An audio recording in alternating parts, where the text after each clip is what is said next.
Boa tarde, boa noite, bom dia, sejam bem-vindos a mais um vídeo aqui do nosso canal. Se por algum acaso você caiu de paraquedas por aqui e não me conhece, meu nome é Manu Marques e falo aqui de Recife, Pernambuco.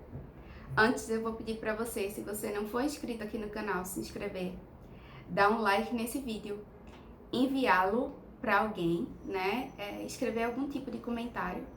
Isso tudo vai ajudar a gente a ajudar pessoas. Ajudar a quê?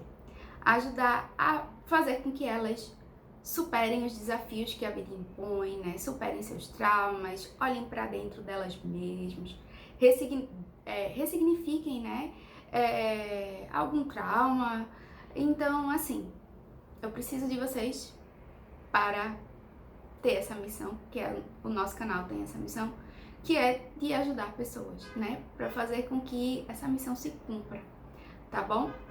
E eu espero que vocês estejam bem, antes de tudo, antes de mais nada. Eu espero que vocês tenham passado essas últimas 2 semanas de forma maravilhosa.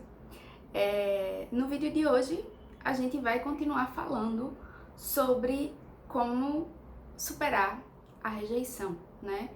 O desprezo.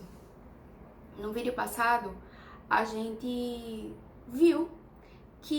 percebeu que o sentimento de rejeição está intimamente ligado à forma como a gente internaliza essa rejeição, esse desprezo, né? Se a gente responde com sabedoria ou se a gente não responde com sabedoria, né, a rejeição que a gente teve.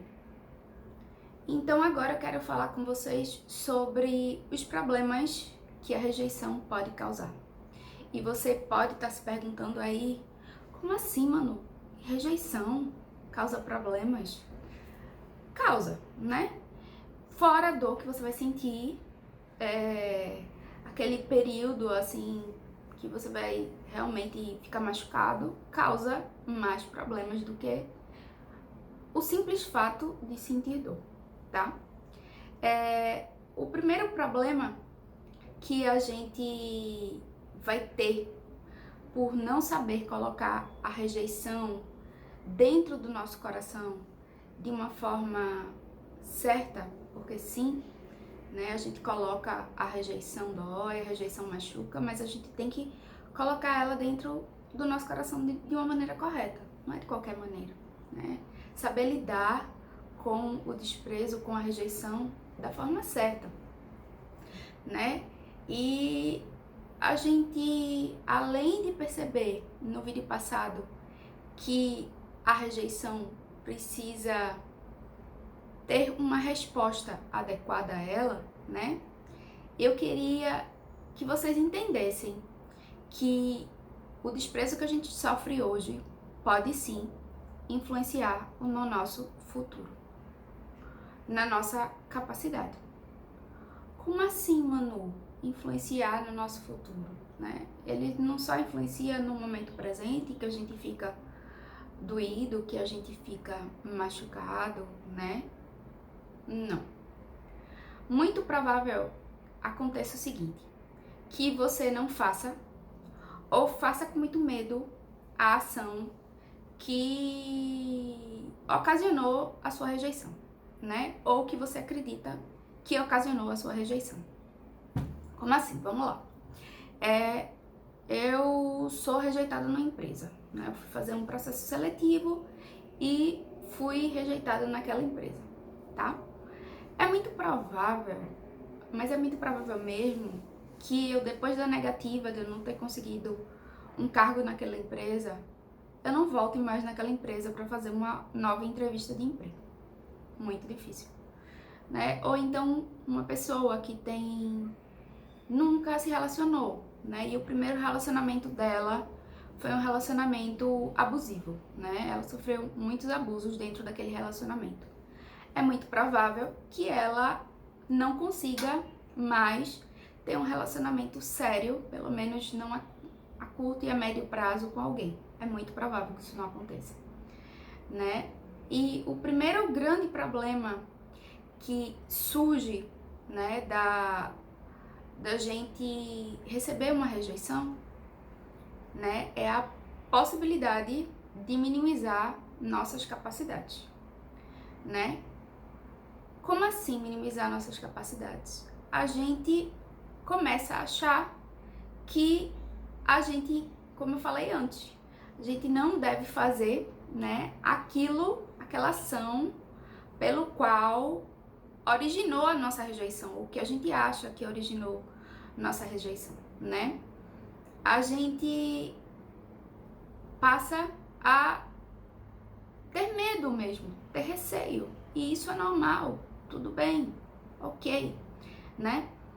Esse problema, esse primeiro grande problema, né, que é que traz a rejeição pra gente, que é essa falta que a gente começa a acreditar que a gente não tem capacidade, né, essa falta de capacidade, ele é mais fácil de resolver do que o problema que eu vou falar daqui a pouco, tá bom?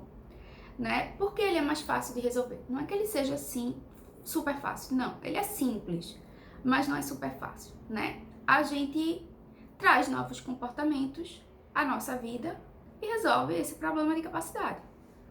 Por exemplo, eu acho que eu não sou capaz de treinar todo dia, tá certo? Porque eu já tentei 1, 2, 3, 4, 5 vezes e não consegui, né? Melhor, eu acho que eu não sou capaz de ter um relacionamento sério com alguém. Melhor, esse exemplo é melhor. Eu não sou capaz de ter um relacionamento sério com alguém. Então, eu já tentei 1, 2, 3, 4, 5 vezes e não consegui, né? A partir do momento que eu crio mecanismos de ação para passar a observar que sim, eu sou capaz de ter relacionamento com as pessoas, né? Começando a olhar pelo relacionamento que eu tenho com os meus pais, pelo relacionamento que eu tenho com os meus filhos, pelo relacionamento que eu tenho com os meus irmãos, pelo relacionamento que eu tenho com os meus amigos, e vendo que realmente, né, é possível, eu me relaciono com pessoas, né, a gente começa a dar pequenos passos, né, a gente começa a tomar pequenas atitudes rumo a conhecer uma pessoa, romanticamente falando, né, e depois de conhecer, passar a ter um relacionamento com ela. É mais fácil, na verdade é menos, não é que seja mais fácil, é mais simples, né? Mas existe um outro problema advindo da rejeição, né, do desprezo. É um problema muito maior do que o problema da capacidade, que é o problema da identidade, né? A pessoa passa a acreditar que não é merecedora de ninguém, né? Que não é merecedora de nada, que ninguém gosta dela, né? E fica muito difícil, porque ela começa a alimentar esses sentimentos dentro dela, né? E começa a fazer algo que é muito prejudicial. Ela começa a se fechar para as novas possibilidades da vida, né? É muito difícil de corrigir, né, o problema da identidade, porque ele meio que se retroalimenta. A gente começa a pensar que a gente não é merecedora, que a gente não é capaz, que ninguém gosta da gente, né? E esses pensamentos, eles se retroalimentam, né? Se por algum acaso surge um fato na nossa vida que realmente justifique, né? Que diga, não, olha aí, tá vendo? Você realmente não merece alguém, você realmente não é capaz. Isso vai ficar mais firme dentro da gente. Se por algum acaso acontecer alguma coisa que leve a gente a pensar diferente daquilo que a gente internalizou, né? Daquele sentimento de não capacidade, de não merecimento, o cérebro meio que justifica, não, foi uma exceção, não, mas isso só aconteceu uma vez, não é bem aí. Então é muito difícil esse problema de identidade, porque realmente ele se retroalimenta, né? Ele fica muito intrínseco dentro da gente e muito difícil de corrigir. Para isso, muitas vezes a gente precisa de anos de terapia, né? Em alguns casos, a gente não só a terapia funciona, a gente precisa de uma ajuda psiquiátrica, porque isso causa outros problemas, né? Problemas de como a gente lida com a vida, lida com o outro, lida com os sentimentos, então lida com as dificuldades. Então, muitas vezes gera ansiedade, gera doenças, né? A gente precisa de um acompanhamento psiquiátrico e outras vezes também, não só de psicólogo e psiquiátrico, mas de uma equipe realmente multidisciplinar, né? Por exemplo, a pessoa sofre um trauma muito grande e aí ela entra realmente numa crise depressiva muito forte e aí ela passa a ter problemas de ansiedade e aí ela passa a não sair, não conseguir mais sair de casa, efetuar a vida dela, as rotinas do dia a dia, né? Então, entende como é muito mais difícil resolver esse problema quando a rejeição gera um problema de identidade, né? Não é simplesmente é um problema comportamental. Não é só um problema comportamental, é um problema muito mais intrínseco, né? É um problema muito mais profundo, é um problema muito mais difícil, que muitas vezes leva anos e anos e anos para ser resolvido, né? E quando a gente gera um problema de identidade a partir de uma rejeição, né? A gente primeiro tem que entender que esse problema de identidade tem níveis, né?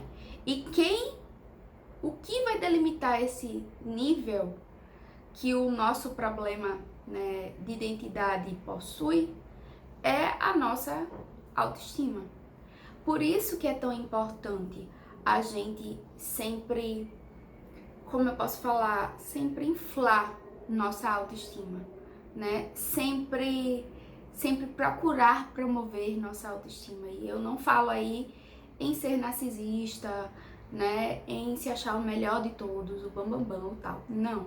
Mas é importante a gente ter uma autoestima, né?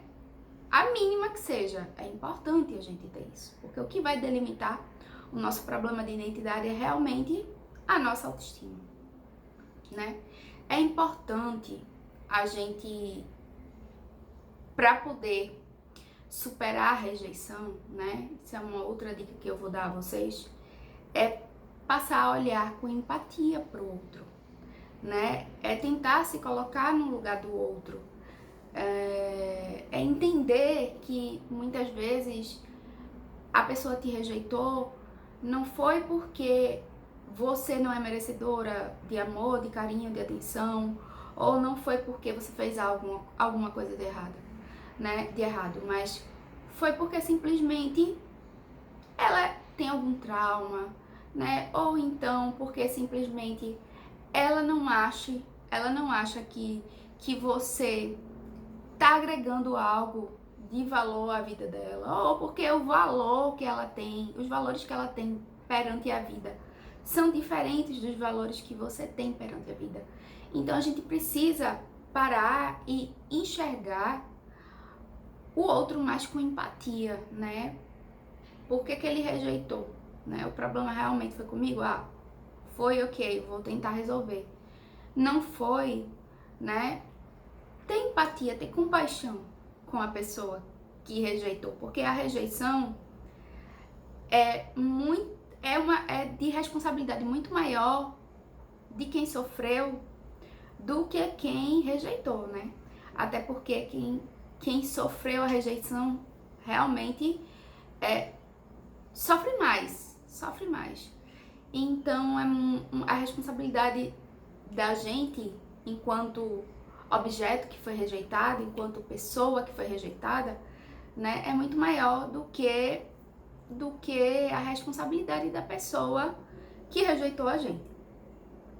Então a gente precisa parar de se fazer de vítima, de achar que a gente não merece, de achar que o problema tá com a gente, né, de achar que a gente não é capaz de receber amor, de receber carinho, atenção, né, cuidado. A gente tem que parar com isso, né? E a gente também tem que entender, trazendo também esse lado de ter empatia com a pessoa que rejeitou a gente, e sim, é difícil, realmente é difícil ter empatia com aquela pessoa que magoou, que feriu a gente, mas a gente precisa ter essa empatia porque a gente precisa entender que não existe pessoa boa, pessoa ruim, normalmente, né?